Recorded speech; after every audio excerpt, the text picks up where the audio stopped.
El libro de Jonás es uno que provoca ciertas críticas hacia el profeta, ¿no? Y con toda justificación. Vemos que no obedece a Dios, es enojón, quiere que toda una nación se muera.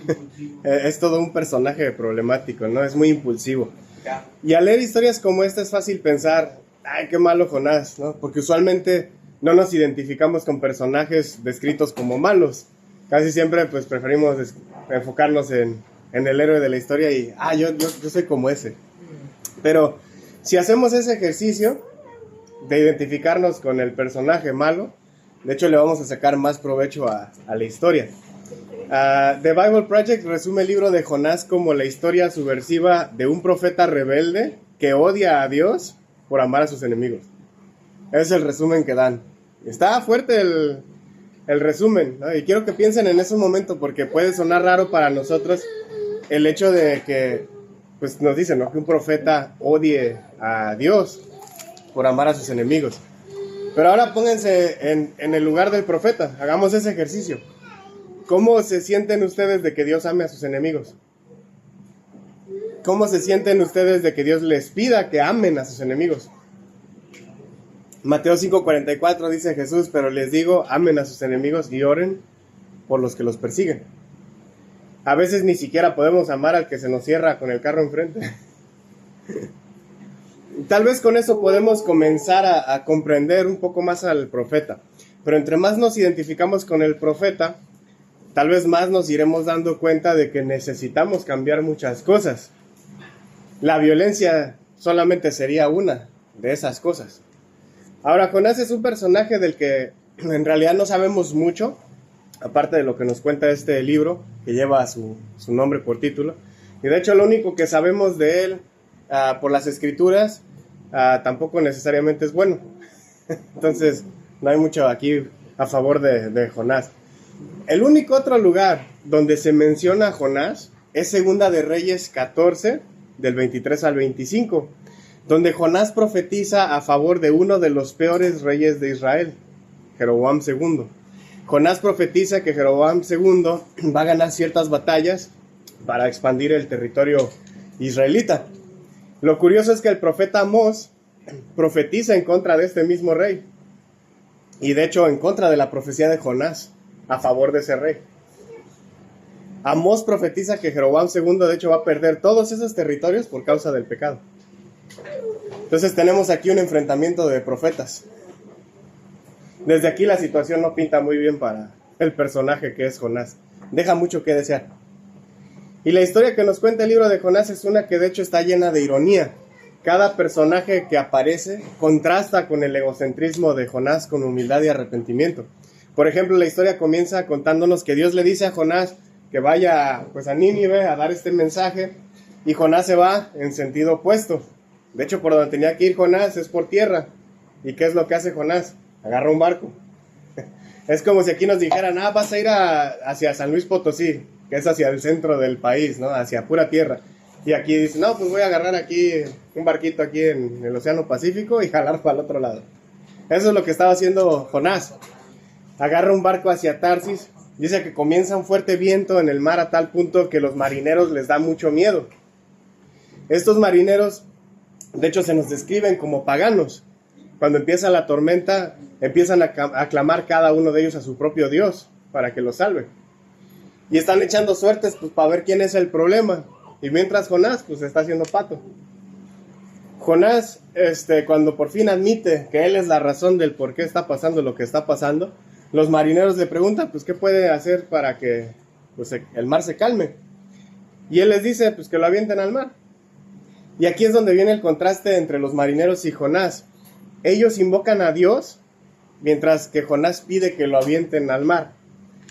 Al invocar a Dios sabemos por qué ellos entran en esta categoría de humildad y de arrepentimiento. Están clamando a Dios. Pero ¿por qué Jonás cae en la categoría de egocentrismo aquí? ¿Qué es lo que Jonás quiere lograr al hacer que lo avienten del barco? Morirse. ¿Qué es lo que Jonás no quiere hacer? Ir a Nínive. Me avientas al mar, ya lo logré. ¿Qué pasa si avientas a cualquier persona, ¿no? Aquí en alta mar. Sí. O sea, Se ahoga o vienen los tiburones, algo se lo va a comer. Se va a morir. Entonces, ¿qué es lo que quiere Jonás? Pues no ir a Nínive. El punto es, si me tengo que morir con tal de no dar este mensaje, me muero. Ese es el punto de Jonás. Los marineros, de hecho, no quieren hacerlo. Ellos no lo quieren aventar, pero obedecen al profeta y de hecho le piden perdón a Dios por lo que están haciendo.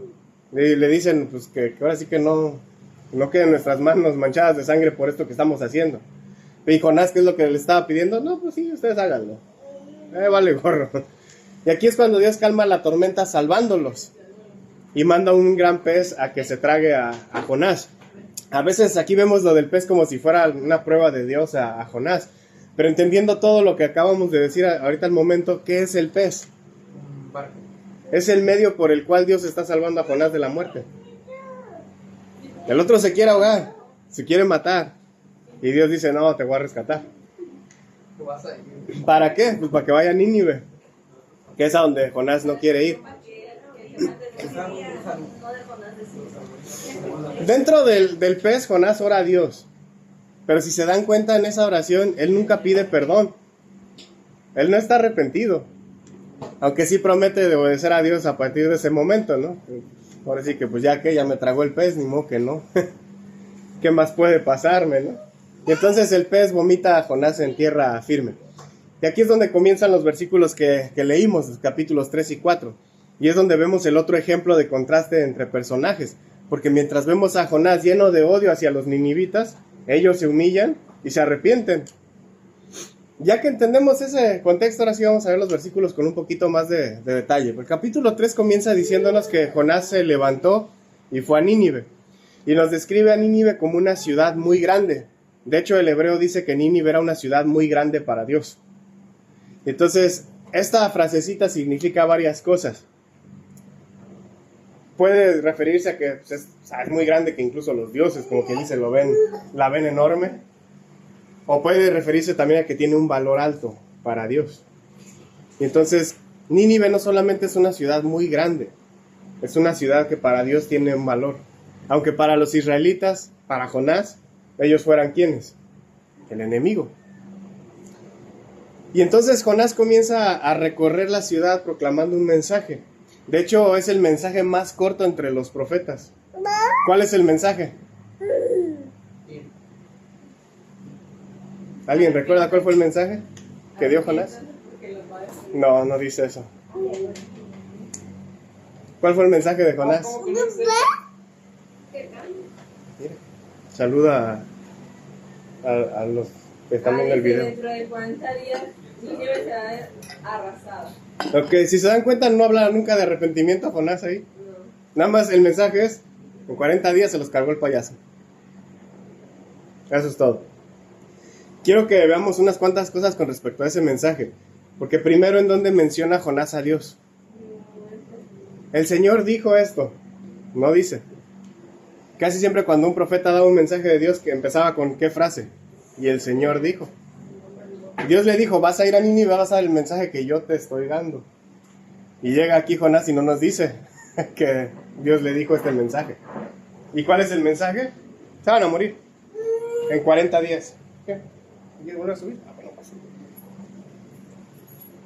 ¿Dónde se menciona, por ejemplo, la posibilidad de salvación o de arrepentimiento? En ninguno. Ningún lugar. Es solo un mensaje de destrucción. De hecho, me hace pensar, ¿no? ¿No se parece esto al mensaje de muchas congregaciones actualmente? Sí. Fuego y azufre. Pero la sorpresa para Jonás y para quienes predican así es que la historia no acaba así. ¿Cómo acaba la historia? Con Nínive salvándose. Con Nínive salvándose. Dios los perdona. Porque Dios ama a todos, incluso a los que consideramos nuestros enemigos. Y noten cómo ni siquiera dice, así dijo el Señor. O sea, no empieza con esa frasita. Da que pensar otra vez, ¿no? ¿Realmente era mensaje de Dios? ¿O era el mensaje de Jonás? Es más, ni siquiera les advierte el porqué de la advertencia. ¿Se dieron cuenta? No dice, por tales pecados es que el Señor está molesto y se los va a cargar el payaso. No, nada más fue, se los va a cargar el payaso. Es como si Jonás se esforzara, ¿no? Para asegurarse de que Dios los destruya. No les voy a decir que tienen que cambiar para que segurito les vaya mal. No, parece que se está esforzando Jonás para que eso pase. La segunda cosa que quiero que noten ahí es en la palabra que aquí la Nueva Biblia de las Américas traduce como arrasada. La Reina Valera decía destruida, ¿no? Creo que la que tú tienes es Reina Valera, ¿no, Marlene? Tú también, ¿no, Chido? Estabas leyendo esa, creo. En el mensaje dice que va a ser destruida. La NBLA dice arrasada. Pero de hecho esta es una palabra un poco ambigua. La palabra hebrea hapak literalmente significa cambiar o voltear. En el Antiguo Testamento esa palabra se usa en ocasiones para referirse a voltear en el sentido de destruir algo, pero también en ocasiones se usa en el sentido de cambiar de una situación mala a una buena, como una liberación. Entonces, aunque Jonás, sabemos que lo que está diciendo es que Nínive tiene 40 días para ser destruida, en realidad su mensaje es, en 40 días Nínive va a cambiar, pero no especifica en sí cómo.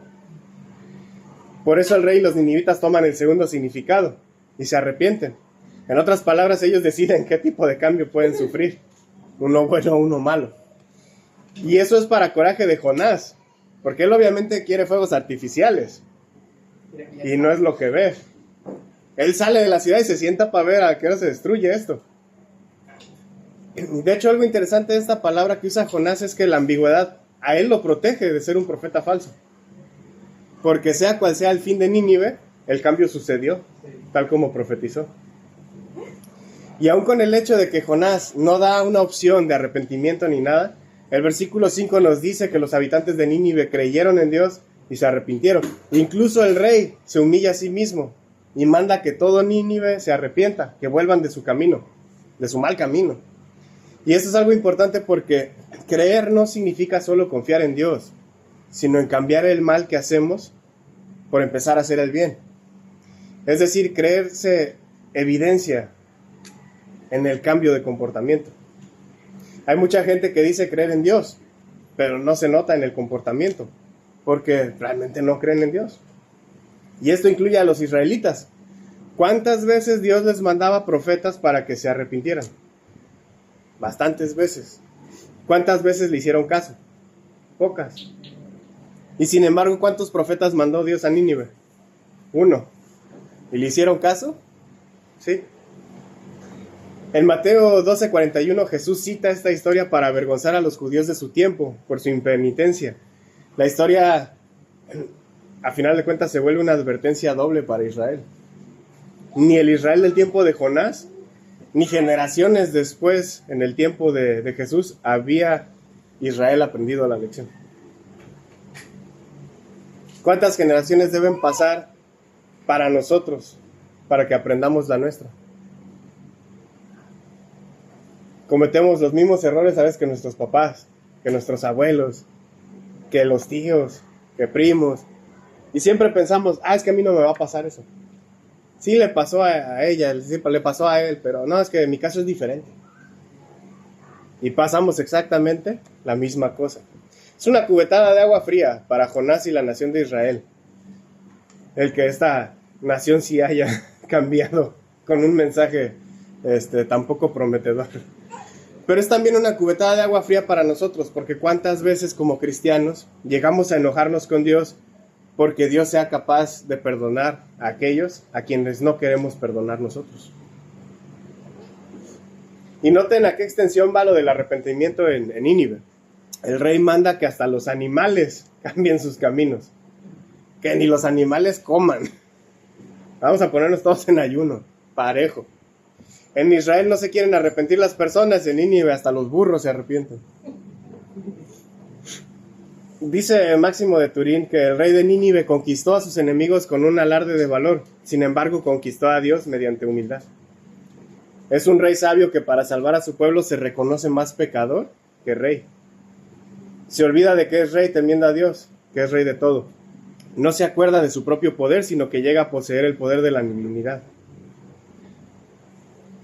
Cuando olvida que es rey de los hombres, comienza a ser rey de justicia.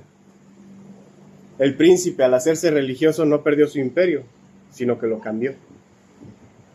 Antes tenía un principado de disciplina militar, ahora obtuvo un principado de disciplinas celestiales. En pocas palabras, hay un cambio en la nación, muy drástico. Nos dice el versículo 10 que Dios vio las acciones de Nínive. Noten que no dice que Dios vio lo que hicieron, dice que vio sus acciones. Es decir, el enfoque no está en que vio que se cubrieron de silicio, sino que vio que están cambiando sus obras. Eso es el arrepentimiento, cambiar lo malo que estás haciendo y comenzar a hacer lo bueno. Eso es lo que está viendo Dios. Nos dice el texto que entonces Dios se arrepintió del mal que había dicho que haría. Aquí otra vez los traductores no ayudan mucho. Aquí la palabra no es arrepentir en el mismo sentido que se arrepintieron los ninivitas. De hecho, en hebreo son dos palabras distintas que se utilizan cuando habla de que se arrepintieron los ninivitas y esta palabra aquí refiriéndose a Dios. La palabra que se utiliza para referirse a Dios significa conmoverse o sentir compasión. Lo que nos indica es que al ver el arrepentimiento de los ninivitas, Dios se compadece de ellos y no los castiga como Jonás quería. Aquí hay un patrón que no sé si notaron. Los marineros percibieron a Dios como un Dios de ira y luego se dieron cuenta de su misericordia cuando los salva de la tormenta. Podemos pensar que Dios es un Dios de ira cuando manda el pez a tragarse a Jonás, pero en realidad, como veíamos, pues es un Dios de misericordia porque lo hace para salvarlo de ahogarse y llevarlo a tierra firme. Igualmente aquí, Jonás predica destrucción a ellos. El rey percibe a Dios como un Dios de ira, pero se da cuenta de su misericordia cuando Dios no hace el mal anunciado por Jonás. ¿No es así también como nos pasa a nosotros? A veces percibimos a Dios como un Dios de ira en el Antiguo Testamento, hasta que lo conocemos plenamente en Jesús. ¿Qué es lo que nos falta? Conocer a Dios. Y Jonás se da cuenta de esto, porque le molesta que Dios los haya perdonado. Y aquí otra vez no nos ayudan los traductores, porque ponen que esta decisión de Dios desagradó a Jonás. Ahí en el versículo, creo que es el 1 del capítulo 4, dice como que, pues esto desagradó a Jonás. Pero en hebreo está diciendo que Jonás vio lo que estaba haciendo Dios como algo malo. Y se enoja con Dios. Imagínense estar en esa posición de pensar que Dios lo que está haciendo está mal. ¿Cuál era el mal que Dios había hecho según Jonás? Amar a los enemigos y perdonarlos. ¿Cuántos somos como Jonás? Nos gusta la idea de que Dios nos perdone a nosotros, pero a los enemigos, ahí sí ya no. Sin embargo, Dios tiene misericordia para todo el que se arrepiente del mal que está haciendo. Tiene compasión, tiene salvación. La descripción molesta que da Jonás, de hecho es la más acertada. Son las palabras más acertadas que ha dicho en todo el libro. Yo sabía que tú eras un Dios clemente y compasivo, lento para la ira, rico en misericordia y que te compadeces del mal. Por eso no quería ir. Ya sabía que ibas a hacer eso. Y lo que sucede después de esto le añade la ironía, ¿no? Para empezar, Jonás es una reina del drama, ¿no? Te ruego que me quites la vida, me es mejor la muerte, le dice a Dios. Luego sale a la ciudad esperando a ver qué va a suceder ahí con la ciudad. Y Dios todavía hace que una planta crezca sobre Jonás para darle sombra y darle comodidad. Y ahí sí se alegra Jonás. Pero luego noten lo que dice el versículo 6, ¿no? Dice que se alegró grandemente por la planta. No, ni siquiera fue una alegría leve, o sea, se llenó de gozo, porque tenía sombrita para ver la destrucción de Nínive. Y luego un gusanito llega y mata la planta. Le empieza a dar sol a Jonás, y Jonás se vuelve a convertir en la reina del drama. Dice el versículo 8 que con toda su alma deseaba morir. Y volvió a decir, mejor me es la muerte que la vida. Y aquí es donde viene la difícil lección, en las palabras de Dios. Noten el intercambio de palabras entre Dios y Jonás en el versículo 9. Dios le pregunta, ¿tienes razón para enojarte por causa de la planta? ¿Y qué dice Jonás todo dramático? Sí, tengo mucha razón para enojarme hasta la muerte. Suena chistoso, pero así es como actuamos muchas veces nosotros también. Cuando nos va bien en la planta, estamos contentos con Dios. Pero cuando no tenemos la planta de la comodidad, nos enojamos y nos indignamos con Dios como si tuviéramos razón para enojarnos. Y más indignados todavía cuando vemos que a los malos les está yendo bien y a mí no. ¿A poco no? ¿Cuántas veces no hacemos a veces como cristianos esa queja? Es que ¿por qué a los malos les va bien y a mí no? Si yo estoy siguiendo a Dios. Ahí es el Jonás queriendo salir de entre ustedes. Y Dios le contesta, tú te apiadaste de una planta por la que no trabajaste ni hiciste crecer, que nació en una noche y en una noche se murió. Y no he de apiadarme yo de Nínive, la gran ciudad en la que hay más de 120,000 personas que no saben distinguir entre su derecha y su izquierda, y también muchos animales. Él no hizo crecer la planta y se apiadó de la planta.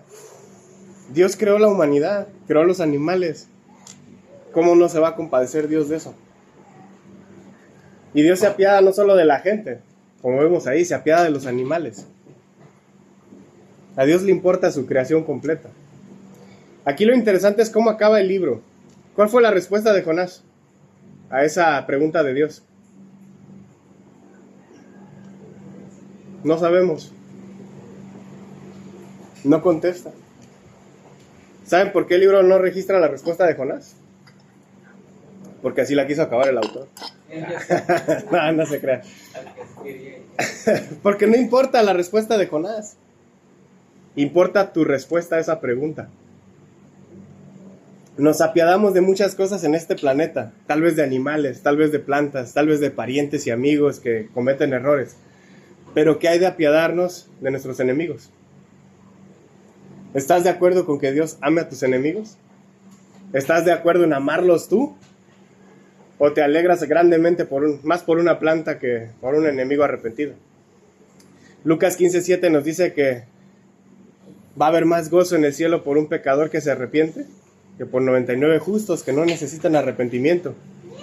Dios ama a todos, incluyendo a los enemigos, y tiene misericordia para todos. Si somos seguidores de Jesús, debemos entonces amar como Él amó. Porque solo el que ama como Él ama es digno de ser llamado su discípulo, de ser llamado hijo de Dios. Entonces, ¿amarás como Él ama o vas a odiar al prójimo como lo hizo Jonás? Y aquí hay algo importante que debemos entender. Dice el teólogo Goldingay que cuando eres el mensajero de Dios, puede que no importe lo que hay en tu corazón. Importa para ti y tu propia relación con Dios, pero no en conexión con lo que Dios logra a través de ti, que puede no estar relacionado con lo que hay en tu corazón. Es una razón para no asumir que un pastor exitoso está en estrecho contacto con Dios y para no asumir que un pastor fracasado ha perdido contacto con Dios. No porque Jonás haya sido un profeta, iba a dejar de servir. Sirvió el hecho de que fuera, pero ¿qué había en el corazón de Jonás? Estaba lejos de Dios. ¿No? Toda otra forma de decir esto es que a veces seremos como Jonás. A veces estamos llenos de odio por dentro. Y Dios puede usarnos aún así para traer la salvación a otros. Pero deberíamos de preocuparnos por nuestra relación con Dios. Tal vez traigo gente a Cristo y yo estoy lejos de Él. ¿Cómo puedo saber si estoy cerca de Él o lejos de Él? Pues muy fácil. Va a depender de la respuesta que le demos a la pregunta, ¿estás amando a tu enemigo o no?